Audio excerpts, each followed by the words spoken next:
एक आदमी ने एक बहुत ही खूबसूरत लड़की से शादी की। शादी के बाद दोनों की जिंदगी बहुत प्यार से गुजर रही थी। वह उसे बहुत चाहता था और उसकी खूबसूरती की हमेशा तारीफ किया करता था।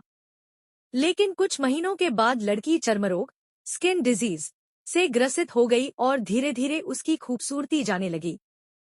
खुद को इस तरह देख उसके मन में डर समाने लगा कि यदि वह बदसूरत हो गई तो उसका पति उससे नफरत करने लगेगा और वह उसकी नफरत बर्दाश्त नहीं कर पाएगी। इस बीच एक दिन पति को किसी काम से शहर से बाहर जाना पड़ा। काम खत्म कर जब वह घर वापस लौट रहा था, उसका एक्सीडेंट हो गया। एक्सीडेंट में उसने अपनी दोनों आंखें खो दी। लेकिन इसके बावजूद भी उन दोनों की जिंदगी सामान्य तरीके से आगे बढ़ती रही।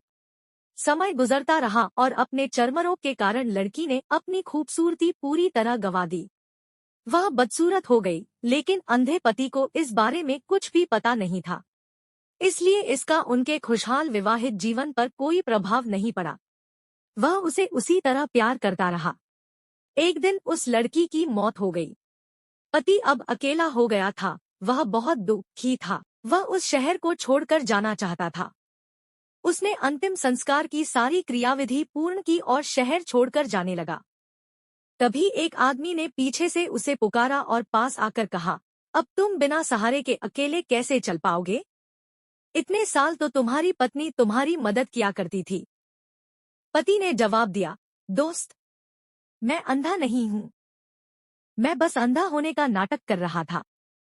क्योंकि यदि मेरी पत्नी को पता चल जाता कि मैं उसकी बदसूरती देख सकता हूँ, तो यह उसे उसके रोग से ज्यादा दर्द देता। इसलिए मैंने इतने साल अंधे होने का दिखावा किया। वह बहुत अच्छी पत्नी थी। मैं बस उसे खुश रखना चाहता था। सीख, खुश रहने के लिए हमें भी एक दूसरे की कमियों के प्रति आंखें बंद कर लेनी चाहिए और उन कमियों को नजरअंदाज कर देना चाहिए। दोस्तों, हमारे वीडियो आपको कैसी लगी कमेंट बॉक्स में बताएं और हमारे YouTube चैनल को सब्सक्राइब भी कर ले। मिलते हैं नेक्स्ट वीडियो में। जब तक के लिए take care and love you.